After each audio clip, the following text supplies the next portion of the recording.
Thank you all for being here this afternoon. It's an exciting time here at ECU for women's basketball. Obviously, we had an unbelievable season last year, probably a season that will be unforgettable.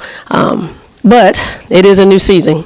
And so we stopped talking about last year on September 25th, 26th, whatever the first day of practice was, because it is a new team, it is a new season.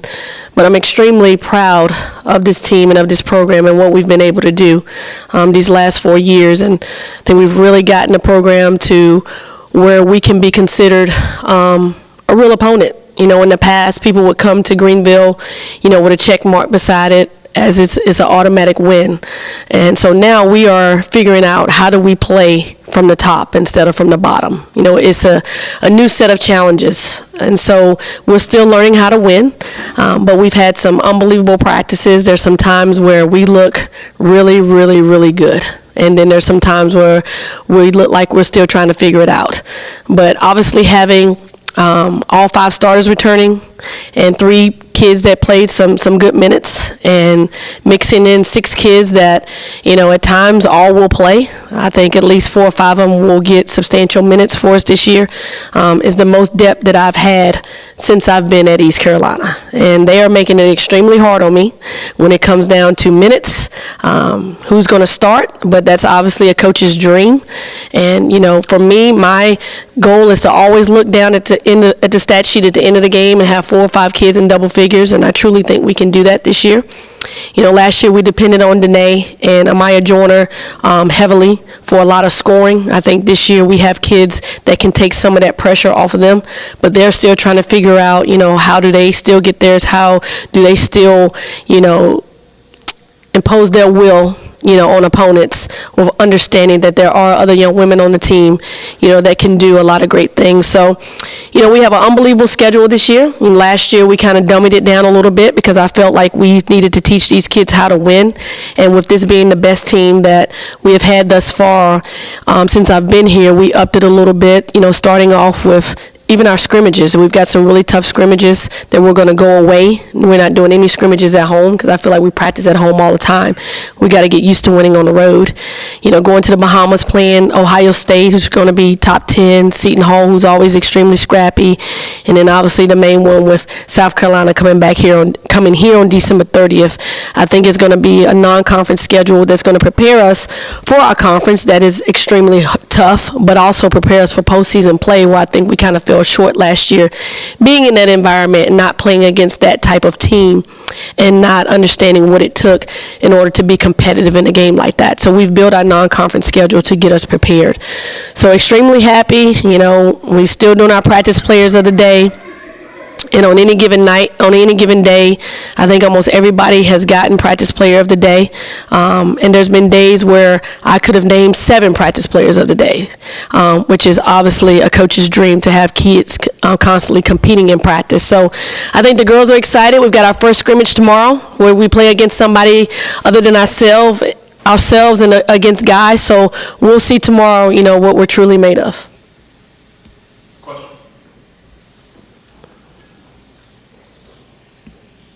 You know, last year you guys, I feel like, used a lot of motivation just kind of being picked where you were, and you mentioned at the top, you know, you guys are predicted to finish, you know, near the top. So what sort of lessons that you guys learned last year apply to this year in that sense? Yeah, so at the end of the season, we had our end of the year meetings, and all the girls were extremely disappointed about how we performed in the NCAA tournament. I think leading up to that week, it was just excited to be there. You know, we're in postseason play, and they did not understand the preparation that it took to be competitive in that type of environment. And for me, I'm all about, you know, you practice the way, you play the way you practice, and it all starts in practice. And we were too up and down in practice last year. Like, we just didn't have enough good practices. So this year, our goal has been to be more consistent in practice. You know, I'm not a believer that when the lights come on, you perform. Like, you got to train your mind and your body to play a certain way. So that's where we are right now, is stringing together more consistent practices, and we've done that. I mean, there's been times where we've put together, we don't practice any more than 3 days in a row, where we've put 3 good practices together, and that's a huge jump from what we did last year. How has Amaya improved her game and also off the court and just maturing? Like, how's her off season been? Yeah, Maya, when you see her today, you'll see her body's changed. She looks taller than me. She's stronger. But I think the biggest thing is just her maturity level off the court and on the court. If you would open practice last Saturday, you see she has a different demeanor about her. You know, she's more focused. She's more locked in. She's not allowing, you know, a missed layup or a bad pass to just totally, you know, frustrate her. I had so many people come up to me on Saturday and say, wow, like she's really, really matured. And that's always been my goal for her. We all know she's a talent on the court, you know, but it was getting her to mature, you know, as an individual, I think would really elevate her game. And I think it has done that. She's just a very selfless player, and I think even more this year in practice she's being too selfless, and so I'm trying to get her to understand, yeah, we have the twins and all that, but I still want her to be her. You know, I want her to impose her will and to score the basketball, so she's still trying to figure that piece out. Last year you were a great defensive team, and you said in your opening statement this year you have more offensive weapons and going on trying to integrate that. So how do you this year integrate those offensive weapons while keeping the great defense as you played last year? Yeah, that defense won't change. That will always be our identity. That will always be what we hang our hats on.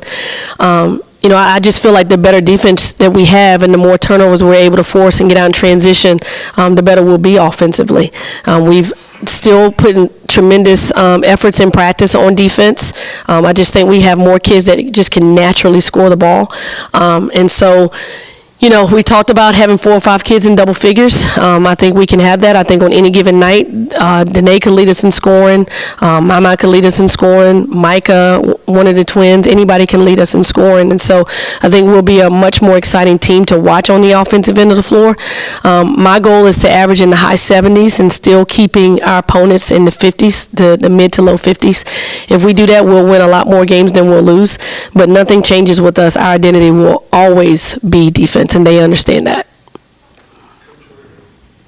You guys played a lot of freshmen last year, and you know, they found some success. I guess what effect do you think that'll have for them this year? And also, just do you think you kind of figured out the blueprint for the incoming freshmen? Just kind of see how these sophomores now handle what they did last year. Yeah, I'm never against playing freshmen. You know, I think if our freshmen are able to play, we've done a pretty good job in recruiting. And so definitely the experience that Amaya got and Bobby got last year will definitely help them this year. We have another outstanding freshman class that, you know, is definitely keeping our upperclassmen on their heels because they're pushing them every single day in practice. And, you know, with Karina and Kaya, they bring an element that we haven't had offensively, and that's the ability to shoot the ball. I mean, both of them can shoot the three very, very well, so obviously we need that. And then Jade Tillman, she's just a tough, hard-nosed kid that's going to help us on the boards, and Jaden gives us size. So those kids will come in and they'll push for some playing time, and quite frankly, we need them to play. You know, I want depth. I want to be able to sub kids in and out and not lose a lot, and that's what we've been able to do in practice. So you'll see a lot of freshmen on the floor again this year. You seem to be really big on your team getting out in the community. You're at schools and Boys and Girls Club, hospital, whatever. Yep. But how does that stuff kind of translate to wins, you know, on and off the court, and why is that so important to you and your program? Yeah, I think it just builds character. You know, we actually left ECU Health this morning, you know, promoting breast cancer awareness. And, you know, at least once a week, once every other week, we're out doing something, whether it's at Elmhurst or, you know, just doing a lot of different things. But it just builds character. You know, our young ladies, they're blessed. And so we want to be able to give back to the Greenville community. We want to be able to give back to Pirate Nation. And whether they want to be or not, they're role models. You know, they're role models for little boys, little girls. Heck, they're role models for older adults as well. So, you know, I want them to be visible. I want them to understand that it's not just about basketball, that we're here to serve this community and to serve Pirate Nation. Coach, Danae recognized with some preseason accolades, and rightfully so. She's kind of quiet, so can you tell us a little bit about her, the person? Because her play speaks loud, but just a little bit about her and, you know, what you're hoping out of her this year. Yeah, Danae is extremely quiet. You know, she's a humble young lady that, you know, her work ethic hasn't changed. She stayed all summer again, just like she did last year. So she's earned, the preseason Player of the Year. But, as I tell her every day, it doesn't matter. They're not handing out trophies for that right now, and still at the end of the day, what matters the most is us holding up that big trophy at the end of the year, winning a championship. But she wants it. She understands she has to be a little bit selfless too, so you can see her in practice passing the ball a little bit because she's going to draw a lot of attention. I mean, her and Amaya have a target on their back right now. They're not surprising anybody.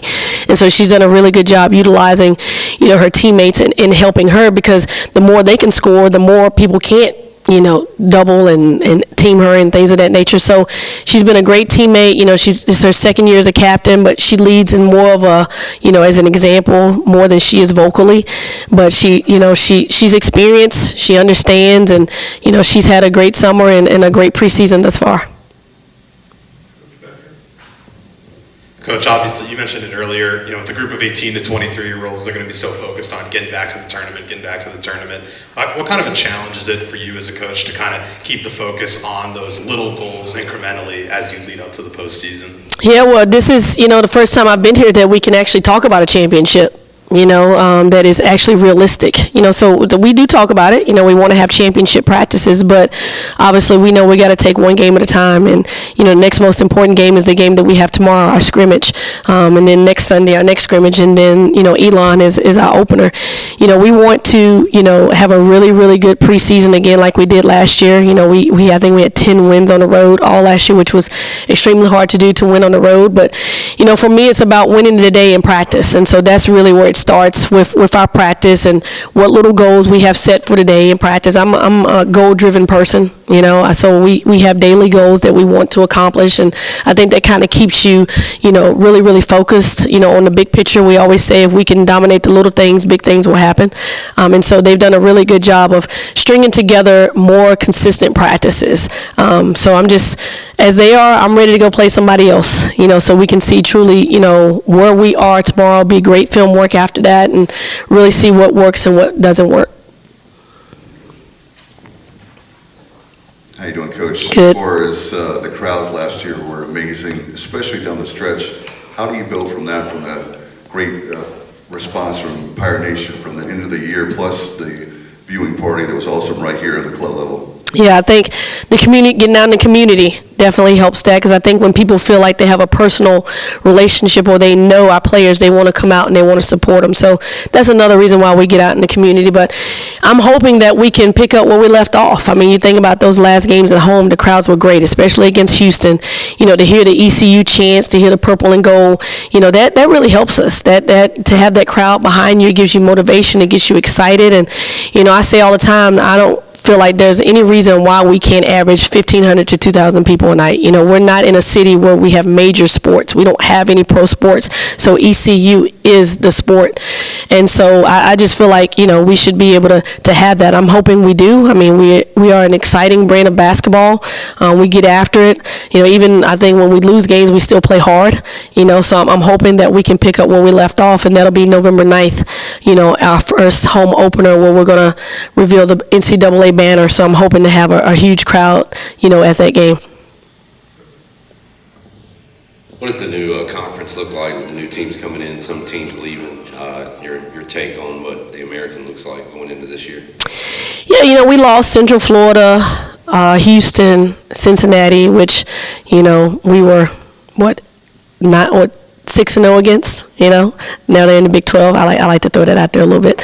But we also have some good teams coming in. I mean, Rice is really good. They had, some really good years in the Conference USA, and I think they may have beat Houston last year and had a really good non-conference slate. So I know they're going to be really good coming in. UT San Antonio has a really good player that I think was the player of the year last year in Conference USA. So, there are a lot of good teams coming in. I don't know a whole lot about a lot of them, but excited to play against some new teams. I think the first time teams play us, first couple of times they play us, they struggle, because I don't think you can simulate our defense in practice.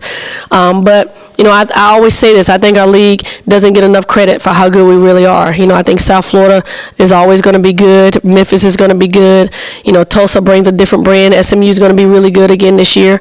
So it's going to be competitive, and every night we're going to have to bring it. Whether we're at home or whether we're on the road, we're going to have to bring our best brand of basketball. For one, we're up here now. We're not down here. So people are going to give us their best shot they've got every single night.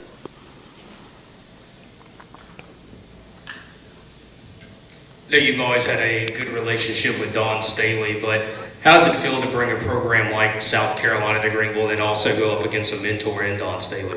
Yeah, I've always looked up to Dawn. Obviously, played at the University of Virginia. I'm from Virginia, point guard, small point guard. A lot of similarities. She's better than I was and has a lot more championships than I do. But she's just done remarkable things for women's basketball. Just built it, and I think without her, women's basketball wouldn't be where it is today. So to be able to bring her into Minji's and play her team, which is going to be another unbelievable team, I just think it's great for our program. I think it's great for Pirate Nation. I think it's great for Greenville. And that's what you come to college for, to play against some of the best competition in the country. And that's what we'll be doing. And it'll be fun, and hell, who knows? We may shock the world. That's the plan. That's the goal. To come in and to not to just play, but to win a game. And I think on some days, I'll be honest with you guys, we look like a top 25 team. I've been a part of top 25 teams, and when Amaya and the twins and Danae and Micah got it going on, I just think we have some of the best players in those positions in our league. And so we're going to be excited to play. I hope Pirate Nation comes out and supports us like they did last year. And just have another great season. I know you guys are always going to play good defense. Your transition game is good. So how important is it to you to bring in some shooting? Like when you look at the roster and you kind of plan out how this year is going to go, how much focus did you put on just adding some shooting and three-point shots? That was extremely important in every position, not only from the guards, but we wanted our posts to be able to stretch the floor too, because you can have a good inside game, but if you can't hit that 15, 17-footer, then defense is just going to sag in on you and take that away. So in this class, it was important that we brought in kids that could really shoot the ball, stretch the floor, scores. We wanted more scores, and so I really think we did that. But not only that, the returnees, they really worked their butts off in the offseason. I mean, they all pretty much stayed here all summer, and they all got better. Kimmy Jenkins has gotten better. Bobby's gotten better. Every return, Morgan's gotten better. Everybody has gotten better. So when that happens, that just elevates your team. I'm looking at our scrimmage last year against Elon. I'm looking at our game last year against Wake Forest, which was 2 games into the season. We're better right now than we were then, and that's huge. And obviously that's returning a lot of veterans. That's, recruiting a really great class that can come in and help you immediately.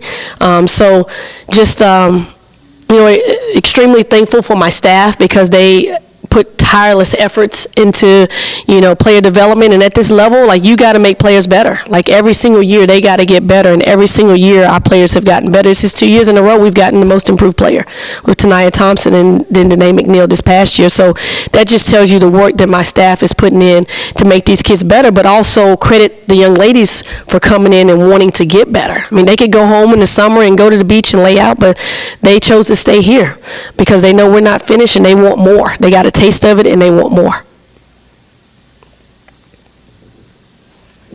Coach Schwartz has talked about building the men's program building it into a program, not a roster every year. And in today's world of college basketball, that's something that you've done as well over the past 2 years. And how much does it say about this group, as you said, for them to come back, especially with the transfer portal era? Yeah, especially Micah and Danae, who are grad kids that could have made a third, went to a third school, but decided to stay at East Carolina. I think that just shows, their loyalty. I think that also shows that they feel like they got a chance to run it back and win it again. I've said, even when the transfer portal came into existence, I told my staff, I don't want to live on a transfer portal. I think it's a quick fix. I want to recruit high school kids because I think I'm all about relationships. So when you're recruiting a kid a year or 2 years, you really, really build those relationships. And I think that's how you build a program. yes, we do have some kids on our roster from the portal, but everyone besides Micah, we recruited them out of high school. You know, I recruited Kimmy out of high school. She chose to go to Georgia. We recruited the twins out of high school when they chose to stay at home in Florida. So there was already a previous relationship there, and we already knew them. You know, as far as Micah, I think, you know, for me that was a blessing. You know, Micah is the type of point guard that I've always wanted, and she has set the tone and the model for my staff that when you go out and find a point guard, that's what I want it to look like. You know, so we got extremely lucky. I'm extremely grateful that she chose to come to East Carolina. But for us to keep those kids intact, you know, it says a lot. It says a lot about their loyalty. It says a lot about our culture. Take one more.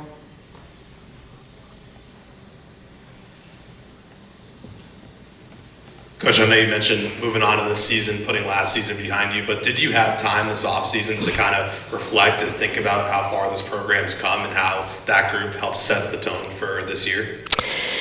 Yeah, and, you know, when that buzzer went off against Houston, there was tons of emotion, you know, that just went through me. Just how far we've come, just everything, all the adversity we've dealt with, you know, over the last 3 years, and just, you know, just being grateful to some of the young ladies that hung in there. Sania Johnson, you know, that has been through it all. Morgan Mosley, that has been through it all, the bad, the good, the bad, and the ugly. You know, for them to stick with us, and, you know, where they could have chose to go elsewhere, as, you know, some kids did because they wanted to go somewhere to win. Well, when we kept telling them, we can win here. And obviously we did last year.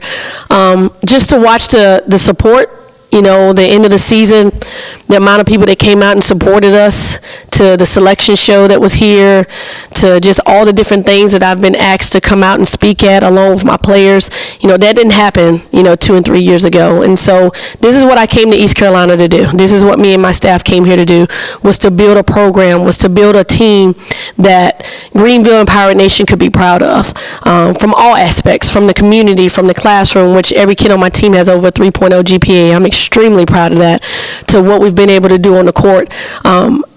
I tell them, you know, I don't tell them this enough, but I love them to death. You know, sometimes they get underneath my skin and they drive me crazy, you know, but I love them to death, and I just want them to be successful in any and everything they do.